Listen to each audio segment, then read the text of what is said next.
Hello students, welcome to my YouTube channel. आज का हमारा टॉपिक है menstrual cycle and menstrual hormone.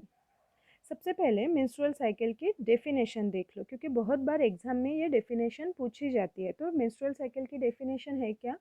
Female reproductive system undergo some changes at puberty and those changes repeated at the interval of every 28 to 30 days. These repetitive changes are called as menstrual cycle. पहले तो इसका meaning समझ लो। जब female में puberty की stage आती है तब फीमेल बॉडी में कुछ चेंजेस होते हैं और वो चेंजेस एवरी मंथ में होते हैं। ऐसे रिपीटेटिव चेंजेस को मेंस्ट्रुअल साइकिल कहते हैं। ये जो बॉडी में चेंजेस होते हैं वो मेंस्ट्रुअल हार्मोन की वजह से होते हैं। तो वो हार्मोन कौन से हैं? तो ये 4 टाइप के हार्मोन्स होते हैं। उसमें से FSH and LH, that means follicle stimulating hormone and luteinizing hormone, ये हार्मोन को पिट्यूटरी ग्लैंड सीक्रेट करते हैं या फिर तैयार करते हैं।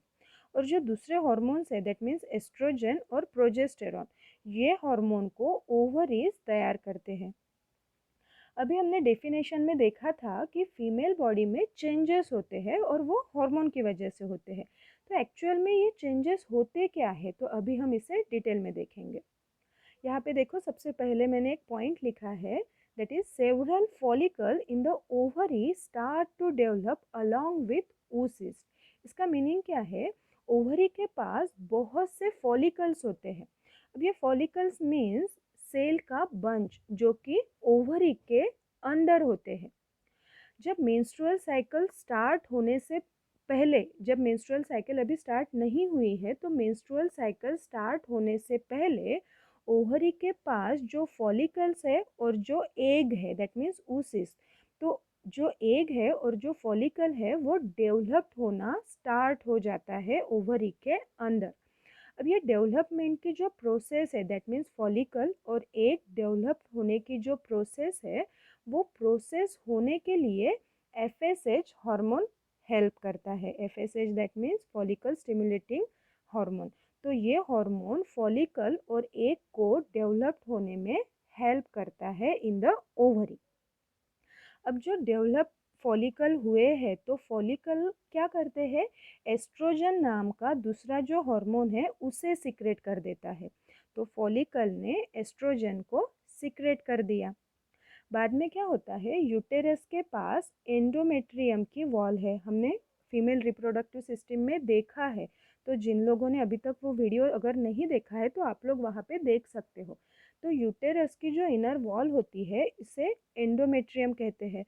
तो ये एंडोमेट्रियम को डेवलपमेंट जो अभी होने वाली है, तो यूटेरस के अंदर जो एंडोमेट्रियम डेवलप्ड होगी, तो उसे डेवलपमेंट के लिए ये एस्ट्रोजन हार्मोन जो है ये एंडोमेट्रियम को डेवलप करने में हेल्प कर देता है। ओके, तो सबसे पहले क्या हुआ? ओवरी के अंदर फॉलिकल और oocyst डेवलप्ड हुए। उसे डेवलप्ड होने में एफएसएच हार्मोन ने हेल्प किया। फॉलिकल ने एस्ट्रोजन को सीक्रेट किया और एस्ट्रोजन ने एंडोमेट्रियम जो कि यूटेरस की वॉल है उसे डेवलप करने में हेल्प कर दिया। ओके, नेक्स्ट क्या होता है? अब मीनवाइल ये जो प्रोसेस होती रहती है, तो ये कंप्लीट प्रोसेस जब होती रहती है तब फॉलिकल कंप्लीट डेवलप्ड हो जाता है। सबसे ऊपर देखो, मैंने एक सेंटेंस लिया है, developing follicle complete its development. जो फॉलिकल डेवलप्ड हो रहे थे तो उसने यहाँ पे उसका फॉलिकल का कंप्लीट डेवलपमेंट हो चुका है।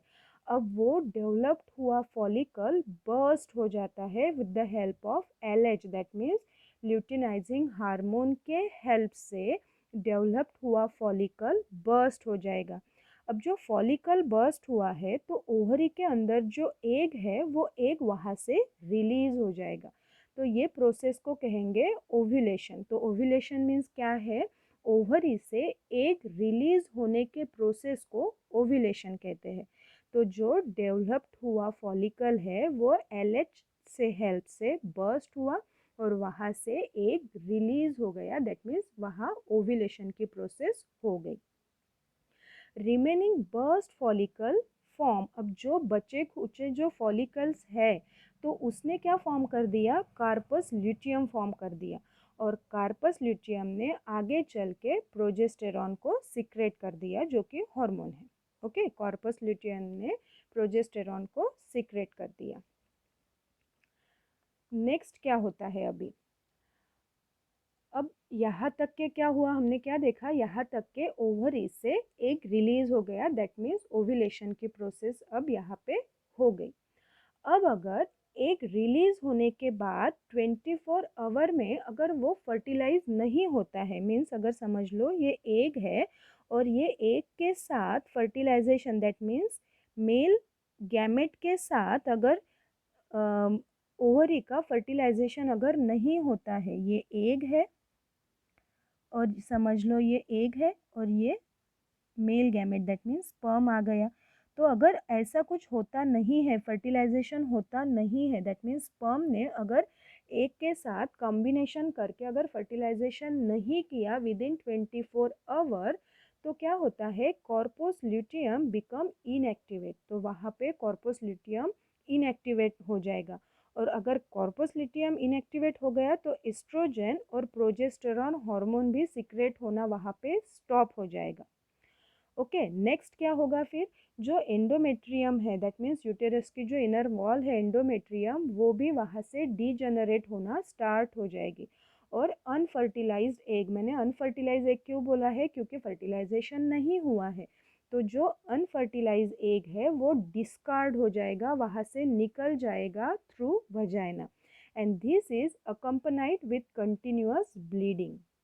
तो ये एक्चुअल में होती है मेंस्ट्रुअल साइकिल। और अगर वो रिलीज हुआ एक स्पर्म के साथ अगर कांटेक्ट में आता है, मीन्स अगर ये एग अगर स्पर्म के साथ कांटेक्ट में अगर आता है, तो वहाँ पे फर्टिलाइजेशन की प्रोसेस होगी और वहाँ पे जाइगोट फॉर्म होगा।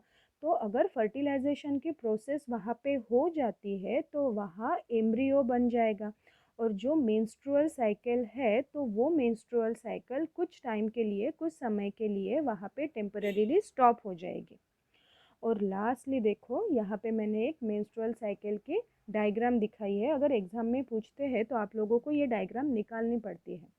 तो यहाँ तक के पूरा मेंस्ट्रुअल साइकिल क्या है, उसमें कौन से हार्मोन्स हेल्प करते हैं, उसका फंक्शन क्या है, और ये कंप्लीट मेंस्ट्रुअल साइकिल होती क्या है, आज हमने ये डिस्कस किया।